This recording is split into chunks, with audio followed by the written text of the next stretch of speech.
তাহলে হচ্ছে একই জিনিস, তবে এই জাইলোস জিনিসটার নাম কেন জাইলোস হলো? জাইলোসের বাংলা অর্থ হলদে আঠালো। জাইলোসের বাংলা অর্থ হলদে আঠালো। এটা একটা শর্করা জাতীয় উপাদান, হ্যাঁ, কিন্তু হলদে আঠালো বর্ণের হয়, হলদে হয় আর আঠালো হয়।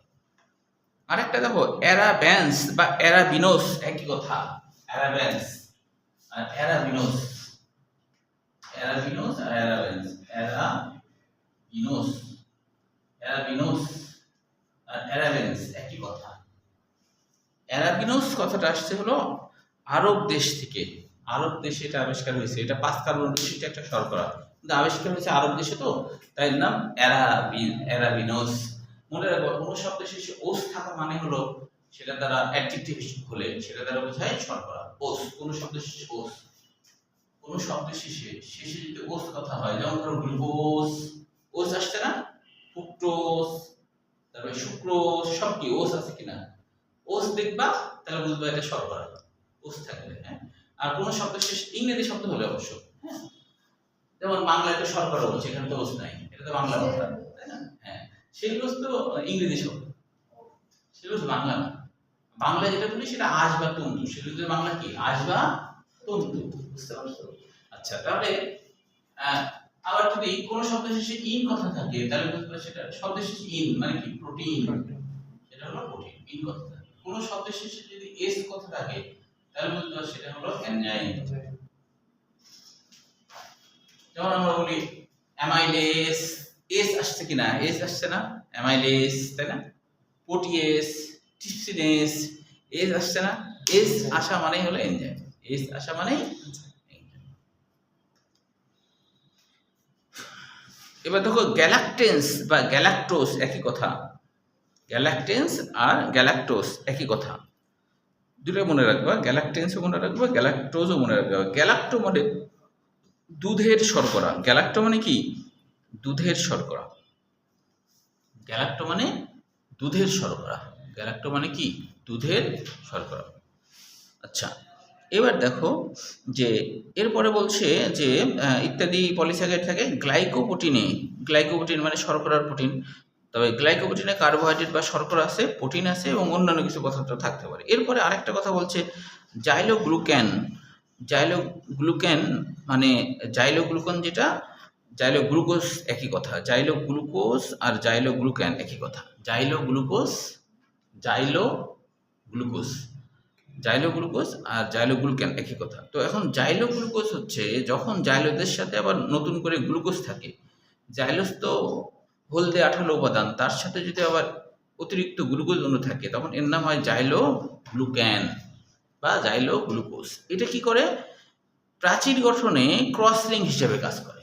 ক্রস লিঙ্কটা কি? দেখো, ক্রস লিঙ্ক হলো এরকম, ক্রস লিঙ্কটা হচ্ছে এরকম,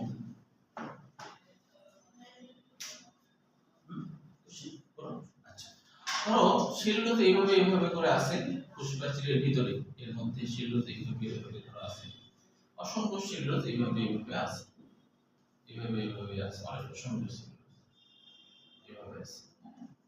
এখন জাইলোগ্লুকোজ বা জাইলোগ্লুক্যান, যেটা জাইলোজের সাথে গ্লুকোজ আছে, সেই জিনিসটা যদি এরকম ক্রস ভাবে আবার থাকে, ক্রস ভাবে থাকে, তাহলে এই জিনিসটার নাম হলো যে ক্রস লিঙ্ক। ক্রস ভাবে আছে তাই কি? Cross link. আমাদের জামা কাপড়, যেমন আমাদের জামা কাপড়ের সুতাগুলো কি শুধু একদিকে থাকে না দুই দিকে থাকে? দুই দিকে থাকে, এই বরাবর থাকে আবার এই বরাবর থাকে। যদি ক্রস ভাবে থাকে না, কিন্তু দুই দিকে থাকে না, কোষ প্রাচীর এরকম দুই দিকে টাইট করার জন্য, মজবুত করার জন্য থাকে, হ্যাঁ। তো এটাই বলছে। এরপরে বলছে যে অনেক সেকেন্ডের প্রাচীরে লিগনিন থাকে, ওই যে যেটা আমরা জানলাম যে সেলুলোজের সাথে আঠালো উপাদান। কোনো কোনো প্রাচীরে সুবেরিন, সুবেরিন মানে চর্বি জাতীয় উপাদান, ওয়াক্স মানে মোম ইত্যাদি থাকে। হ্যাঁ, ওয়াক্স মানে মোম, ওয়াক্স মানে মোম। সুবেরিন মানে চর্বি জাতীয় উপাদান, সুবেরিন মানে চর্বি জাতীয় উপাদান।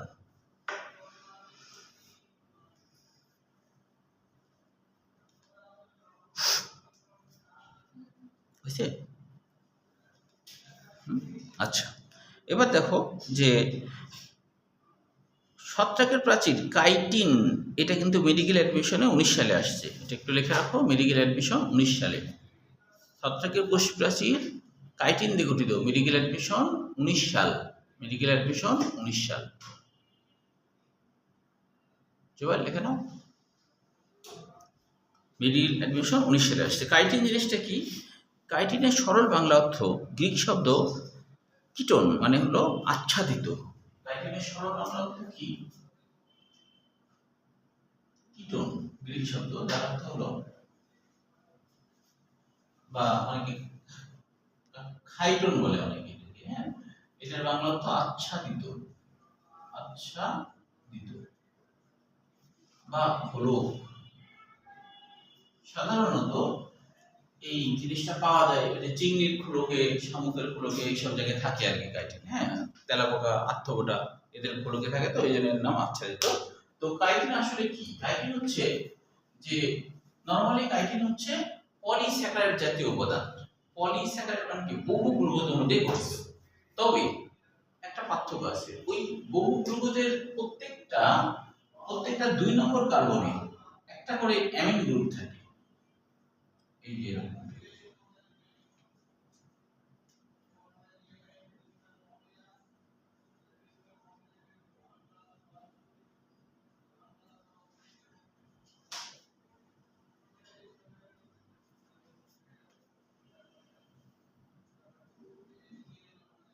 এইখানে থাকে NH2, এই হলো পার্থক্য, তাছাড়া আর কোনো পার্থক্য। এই যে দেখো, আগেরটাতে এখানে কিন্তু OH ছিল, এখানে OH আছে, NH2 আছে, বুঝা গেল কি?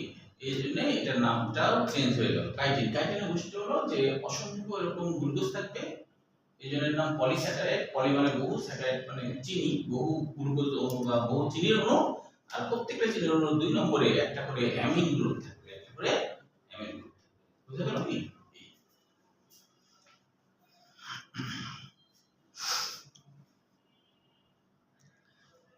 এরপরে দেখো এককোষী শৈবাল ডাইটোমের কোষ প্রাচীরে সিলিসিক অ্যাসিড থাকে। সিলিকন ডাই অক্সাইড, এটাকে সিলিসিক অ্যাসিড বলা হয়। কোনো সিলিকন ডাই অক্সাইডের সাথে যদি অ্যাসিড থাকে, এরকম আর কি, silicon die oxide plus acid, তাহলে এর নাম silicic acid. Silicon die oxide যোগ অ্যাসিড, তখন এর নাম silicic acid. Silicon die oxide যোগ অ্যাসিড, তখন এর নাম হয় সিলিসিক অ্যাসিড। তারপরে আর্কিয়াদের কোষ প্রাচীর। আর্কিয়াদের মানে, আর্কিন মানে প্রাচীন, আর্কিন মানে কি? প্রাচীন। আর্কিয়াদের মানে হলো, আর্কিন মানে প্রাচীন। আর্কিয়া বলতে বোঝায় প্রাচীন ব্যাকটেরিয়া।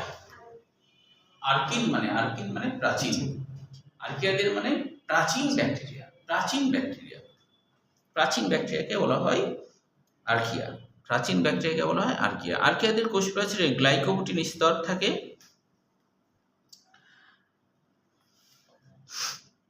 গ্লাইকোপ্রোটিন স্তর ও পলিস্যাকারাইড নিয়ে গঠিত।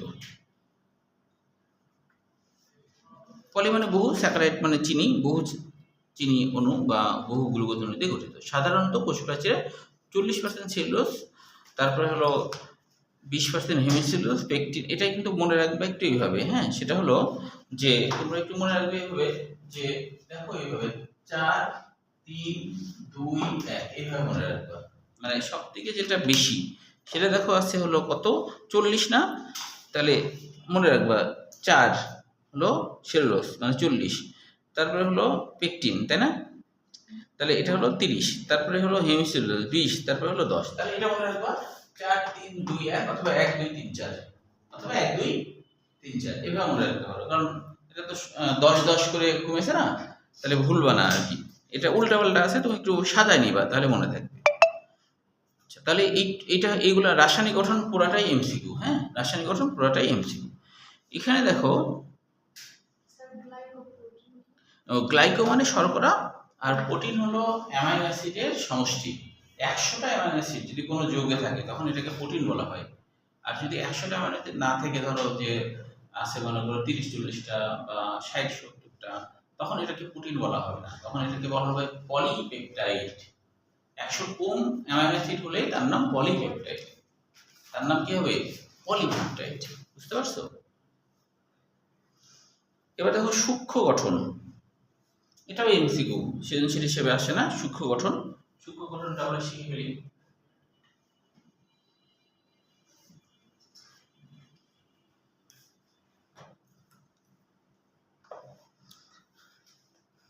দেখো সূক্ষ্ম গঠনে বলা হচ্ছে উদ্ভিদের উদ্ভিদের উদ্ভিদ কোষ প্রাচীরের প্রধান উপাদান তো সেলুলোজ, এটা আগে আমরা আগেই জেনেছি।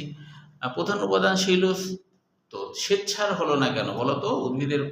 উদ্ভিদের প্রধান উপাদান উদ্ভিদ কোষ প্রাচীরের প্রধান উপাদান সেলুলোজ, শ্বেতসার হলো না কেন বলো তো? শ্বেতসার হলে কি সমস্যা হতো?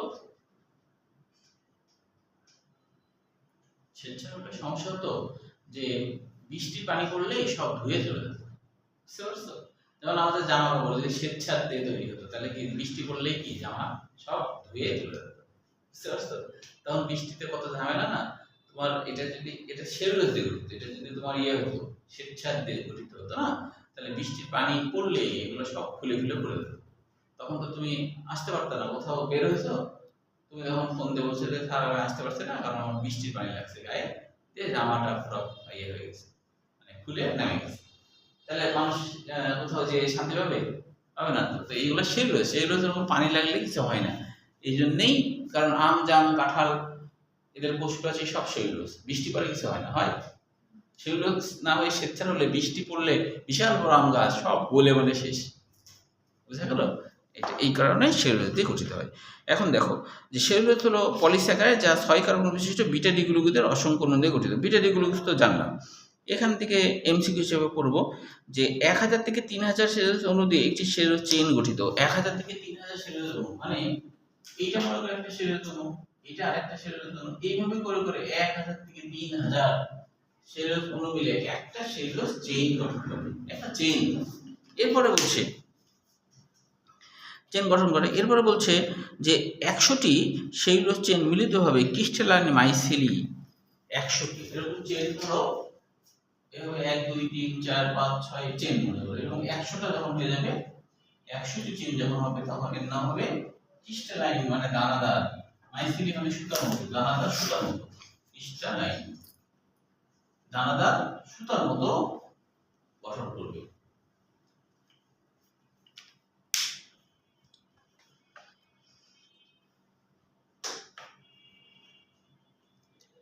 এবার বলছে মাইসিলিকে, এটা কিন্তু খুবই বোর্ড পরীক্ষা অনেকবার আসছে।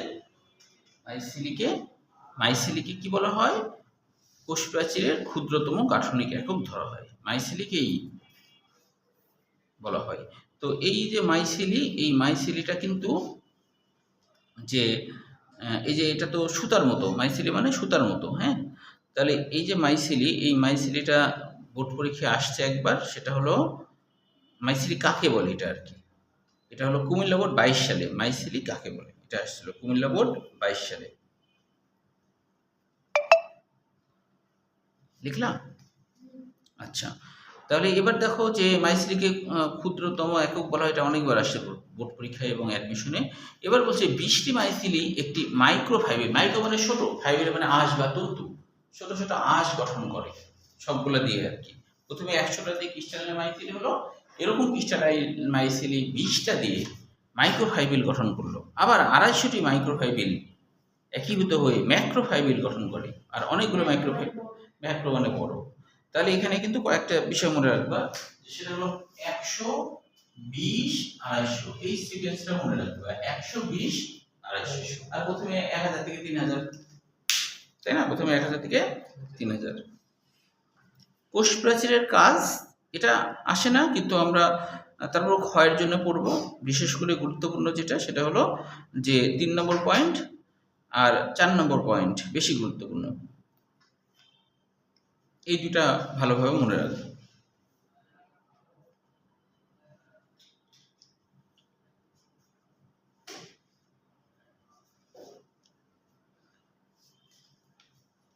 আচ্ছা, তাহলে একটু আমরা মুখস্থ করে ফেলি, যে যা যা আমরা আলোচনা করলাম একটু মুখস্থ করে ফেলি, ঠিক আছে? বিশেষ করে আমাদের ভৌত গঠনটা।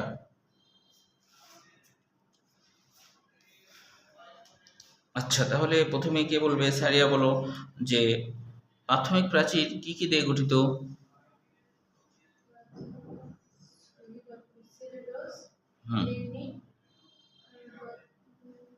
ওটা মনে রাখার না, মনে রাখার ছন্দটা কি বলছিলাম বলো আগে?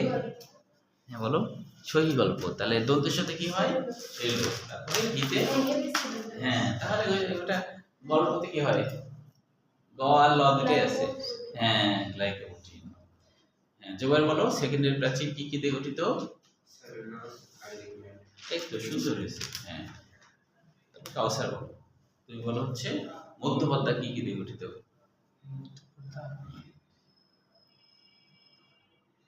গতদিনে পড়া যাবে।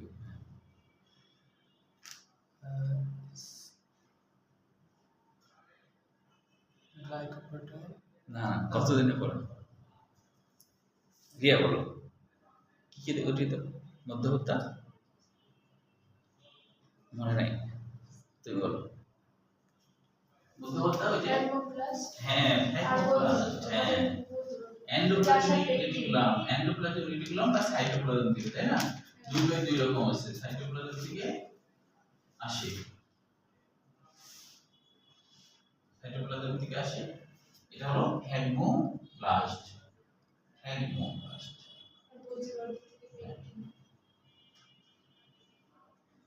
হ্যাঁ, তাই না?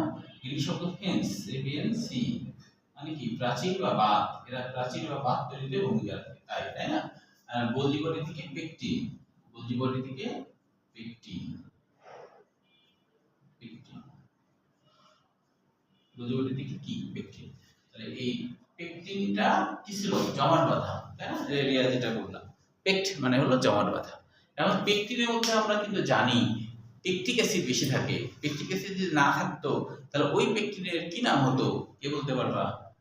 যদি পেকটিনের মধ্যে পেকটিক অ্যাসিড না থাকে তাহলে ওই পেকটিনের কি নাম হবে? না না, হ্যাঁ, পেকটিনের মধ্যে যদি পেকটিক অ্যাসিড না থাকে তাহলে ওই পেকটিনকে কি বলা হবে? না, বলো তো, রিয়া পারবা? যদি পেকটিক অ্যাসিড না থাকে তাহলে তার নাম কি হবে? পোটোপেকটিন। হ্যাঁ, ধন্যবাদ, হয়েছে কিন্তু পোটোপেকটিন। পোটোপেকটিনের মধ্যে যখনই পেকটিক অ্যাসিড যায় তখন ওটা পেকটিন হয়ে যায়। তাহলে পোটোপেকটিন থেকে মনে রাখতে পারো, বলে গেলে আবার, হ্যাঁ, পোটোপেকটিন, পোটোপেকটিন ধরো, এই হলো পোটোপেকটিন, পোটোপেকটিন, এই ধরো পোটোপেকটিন। পোটোপেকটিন বিয়োগ পেকটিক অ্যাসিড, পেকটিক অ্যাসিড, তাহলে ইজিক্যাল টু কি হবে? বিয়োগ দিলাম, তাহলে কি পেকটিন হবে না? এটা বুঝলে কিনা বলো তো? এটা কি বুঝতে পারছো? পোটোপেকটিন থেকে পেকটিক অ্যাসিড বাদ দিলাম, হয়ে গেল পেকটিন। সারিয়া, এটা বুঝতে পারছো? এটা বুঝতে পারছো কেন এটা?